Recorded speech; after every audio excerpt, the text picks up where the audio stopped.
오늘 우리에게 주시는 하나님 말씀은 고린도후서 4장 16절부터 5장 10절입니다.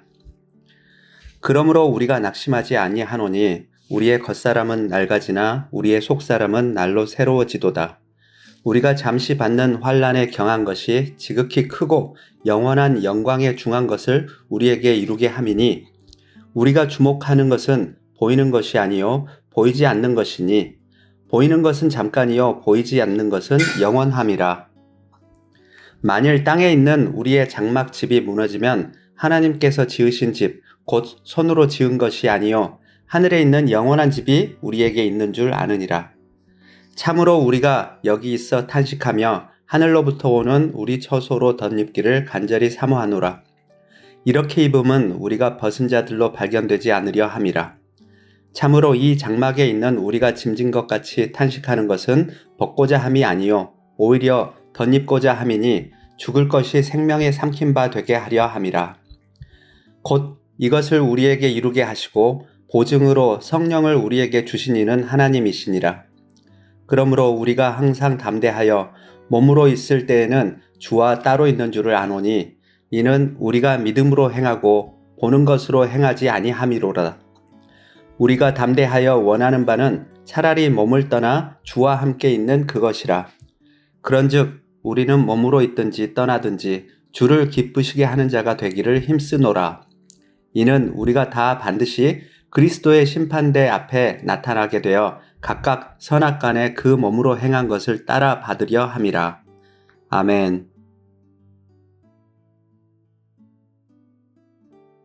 우리가 인생을 살면서 누릴 소망 중에 오늘 우리가 읽은 이 말씀보다 더 큰 소망이 과연 있을까요? 아마 이보다 더 큰 소망은 없을 것입니다. 우리가 그 어떤 소망을 마음으로 품어도 오늘 이 말씀보다 더한 소망은 없습니다. 왜냐하면 5장 1절 말씀을 다시 보시면 만일 땅에 있는 우리의 장막집이 무너지면 하나님께서 지으신 집, 곧 손으로 지은 것이 아니요 하늘에 있는 영원한 집이 우리에게 있는 줄 아느니라. 아멘. 여러분, 우리가 살면서 마주하는 가장 큰 절망은 무엇일까요? 바로 죽음입니다. 죽음보다 더 큰 절망이 과연 있겠습니까? 우리가 살면서 죽음으로 끝나지 않을 일은 하나도 없습니다. 아무리 몸이 건강해도요, 그걸로 죽음을 이길 수 없습니다. 아무리 돈이 많아도 그걸로 죽음을 피할 수 없습니다. 아무리 큰 권세를 가지고 큰 명예를 가졌다 할지라도 그걸로 죽음을 이길 수가 없습니다. 그 밖에 그것이 어떤 종류의 힘이다 할지라도 그 모든 힘은 다 죽음 앞에서 무력하다 할 수밖에 없습니다. 그러니 죽음은 우리 인생이 마주하게 되는 모든 절망 중에서 가장 큰 절망이라고 할 수 있지 않겠습니까? 그런데 바울은 오늘 이 말씀을 통해서 우리 인생의 모든 것을 다 끝내는 것이 죽음인데 실상은 그렇지 않다라고 하는 것을 알려주고 있습니다. 1절 말씀을 다시 보시면 만일 땅에 있는 우리의 장막집이 무너지면, 여기서 말하는 이 구절은 우리 육신의 죽음을 이야기하고 있는 것이죠. 여기서 말하는 장막집은 스케네라는 단어인데 우리가 여행하는 동안에 잠깐 치는 천막, 텐트라는 뜻입니다. 우리의 육신이 바로 그와 같다라는 것이죠. 결국은 썩어 없어지게 될 우리의 육신 몸이야말로 우리가 이 땅을 여행하는 동안에 잠깐 우리의 거처로서 삼고 사는 그런 천막이고 텐트에 불과하다라고 하는 것입니다. 그러니 그런 임시 거처로서의 천막과 텐트가 결국에 무너지고 마는 것, 그건 당연한 일이라고 말씀하고 있는 것입니다. 하지만 아무리 그렇다 할지라도 오늘 사도 바울은 또 뭐라고 이야기하고 있습니까? 하나님께서 지으신 집, 하늘에 있는 영원한 집이 우리에게 있는 것을 압니다. 그렇게 말씀하고 있습니다. 이게 무슨 말이냐면 육신의 죽음이 우리에게 문제가 되지 않는다라고 하는 것이죠.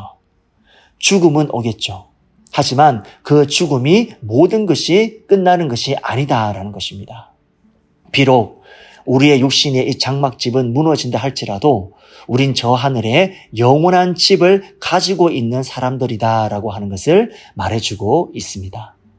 죽음이 절대로 모든 것의 끝이 아니며 예수님 안에서는 죽음도 생명이 된다라고 하는 것이죠. 사랑하는 성도님 여러분, 오늘 이 말씀을 여러분 마음속에 깊이 새길 수 있기를 바랍니다. 죽음 앞에서 우리는 무력한가? 그렇지 않습니다. 죽음 앞에서도 우리는 생명을 바랄 수 있는 사람들입니다. 이 땅에 잠깐 거처로 삼은 이 육신의 장막집이 우리의 영원한 거처가 아니고 이것이 다 무너진다 할지라도 우리는 하늘의 집이 있는 사람들이다라는 것입니다. 여러분, 우리가 어딘가에 여행을 떠나면 여행지에서 텐트를 치기도 하고 아니면 민박을 하기도 하고 아니면 어디 가서 누군가의 집에 잠시 거하기도 하고 여행은 좋지만 고되고 힘듭니다. 또 여행이 아무리 좋고 아름다운 지상의 에덴 낙원 같은 곳을 다녀도 그런데 그 여행을 다 마치고 집으로 돌아올 때 어떻습니까? 내 집에 돌아왔을 때 문을 열고 들어오면서 집이 제일 좋다. 집 떠나면 고생이야. 역시 집이 최고야. 그렇지 않습니까? 우리가 이 땅에서 우리의 생애를 다 마치고 우리 스스로 훗날 경험하게 될 일도 그와 다르지 않다라고 하는 것이죠.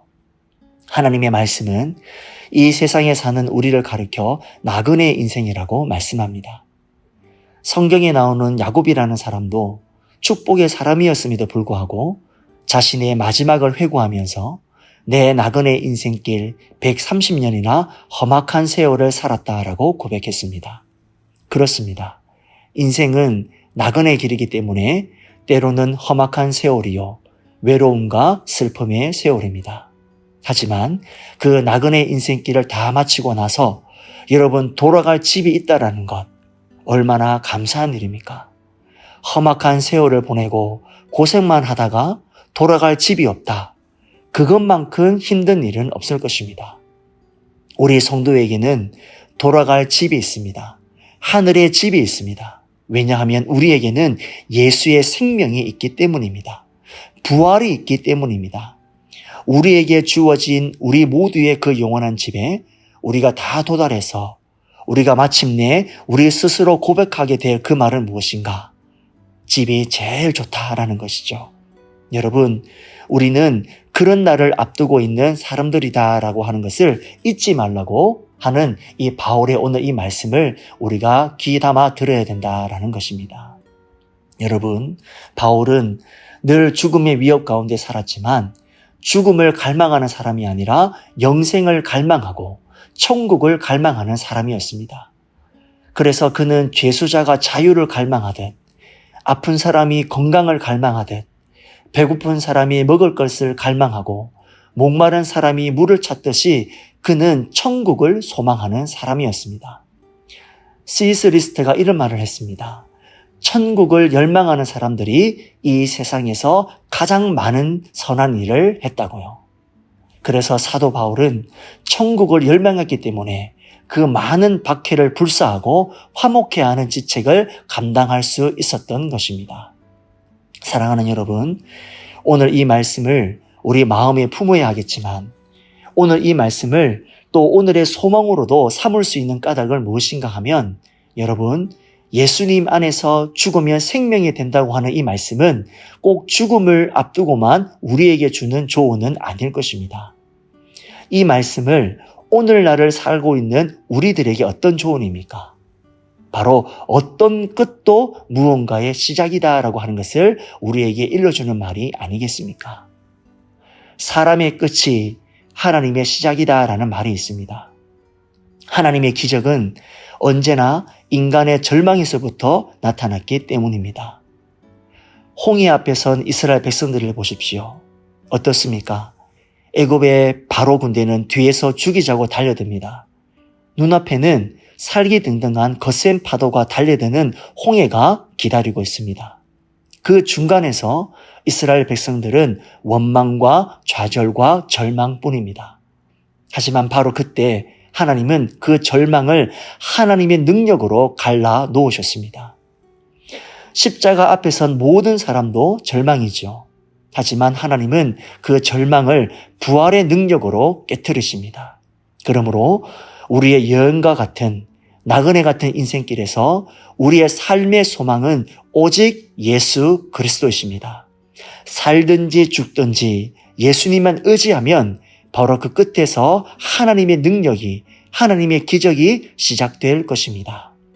인생의 바닥까지 내려갔을 때, 앞길이 막막해 소망할 힘조차 없을 때, 하지만 바로 그때가 하나님께서 일하실 시간입니다. 바로 사람의 끝이 하나님의 시작인 것입니다. 사랑하는 성도님 여러분, 예수님 안에서는 죽음도 끝이 아닙니다. 그렇다고 한다면 그 무엇이 끝이겠습니까? 예수님 안에서는요, 그 어떤 끝도 그 무엇이라도 시작할 수 있는 그런 하나님의 신비를 오늘 이 본문은 우리들에게 얘기해 주고 있다라는 것입니다. 그건 우리 안에만 있는 구분이라는 것이죠. 이건 끝이고 이것은 시작이라고 우리는 그렇게 구분하죠. 하지만 그런 구분은 우리 안에만 있다는 것입니다. 하나님 안에서는 끝과 시작이 다르지 않다는 것이죠. 죽음과 생명이 다르지 않다는 것입니다. 하나님 앞에서는 그 모두가 다 하나다라고 하는 것입니다. 죽음도 생명이 되고 끝도 시작이 된다는 것입니다. 하나님께는 그건 아무것도 아니라는 것입니다. 얼마든지 그럴 수 있는 일이라고 하는 것입니다. 내 인생 끝이야. 하나님은 우리의 그 고백 앞에서 절규하고 있는 우리들을 안타깝게 여기신다라는 것이죠. 하나님 안에서는 언제든 시작할 수 있습니다.